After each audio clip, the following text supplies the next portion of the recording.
Le MAG de l'éco locale avec Serre France Maine-et-Loire. Serre France, entreprendre ensemble. Bonjour à tous, c'est votre rubrique Le MAG de l'éco locale. Pour tout savoir sur l'éco locale, nous sommes en compagnie de Michel Besançon, le directeur général adjoint de Serre France dans le Maine-et-Loire.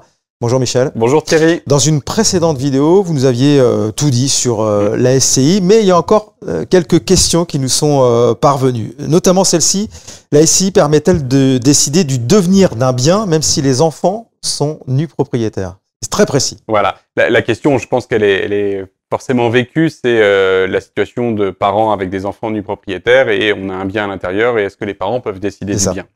Eh bien, on va revenir au principe de ce qui a été évoqué dans cette vidéo, c'est-à-dire ça dépend de vos statuts. Alors oui, c'est possible, à la condition unique que soit l'objet social le permette, c'est-à-dire que le gérant peut décider de la vente d'un bien, ou éventuellement, puisqu'on est dans le cadre d'un démembrement, que ce soit du ressort des usufruitiers, d'où l'intérêt de bien rédiger ces statuts. Donc oui, c'est possible, il faudra effectivement prêter attention à ce que les statuts le permettent, parce que sinon, effectivement, ça peut poser un souci de le faire sans l'accord. En général, il y a un notaire. Le notaire est un homme de droit et il vous assurera la qualité, on va dire, de ce que vous êtes amené à faire en termes de vente. Autre question, Michel. Est-il judicieux d'opter pour l'impôt sur les sociétés lorsqu'on est en SCI? Alors, cette question-là, elle est un petit peu question fleuve, souvent auquel on est confronté. C'est comme si je parlais de foot et que je vous disais il vaut mieux un 5-3-2 ou bien un 4-4-2 ou bien un 3-4-3. Autant dire que voilà, la question qui se pose, c'est quelle équipe on a en face de soi, et puis quelles est les forces, on va dire, de son système. Bon, ce qu'il faut retenir, c'est que à l'IR, tout simplement, on va être prélevé immédiatement d'un impôt, même qu'on n'a pas totalement perçu en termes de revenus.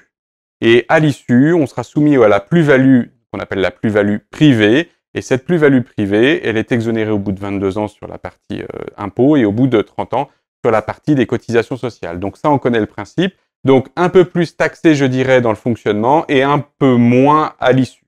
D'accord ? Quand on choisit de passer à l'IS, qui est une option qui va tout de suite être intéressante, puisqu'en fait, on va être prélevé au niveau des cotisations, enfin au niveau de l'impôt, sur ce qu'on reçoit réellement, puisque on va faire correspondre, par exemple, l'emprunt avec la durée d'amortissement. Ce qui va se passer, c'est qu'on va payer moins d'impôts immédiatement. Mais comme on va payer moins d'impôts, du fait qu'on va avoir un amortissement, eh bien, forcément, quand on va vendre le bien, on va se retrouver dans une situation non seulement on peut faire une plus-value entre l'achat et la vente, mais en plus, on va avoir réduit la valeur de l'acquisition. Ce qui veut dire qu'on va payer une plus-value beaucoup plus importante qu'à l'IR. Le gros avantage que j'y vois, c'est qu'on va payer l'impôt quand on a l'argent. Parce que quand on vend le bien, et oui, on va avoir l'argent. Alors, ça peut être un petit peu décevant au moment où on se retrouve à le vendre et à dire « Ah, j'en laisse un petit peu ». C'est plus confortable. Voilà, exactement. Et une dernière question. Je n'ai pas réalisé d'AG ni de compta. C'est grave, docteur? Alors oui, ça fait, j'imagine, appel à la vidéo que nous avions réalisée. Tout simplement, c'est pas grave au sens, il y en a quand même quelques-unes des SCI qui se font sans AG ni compta.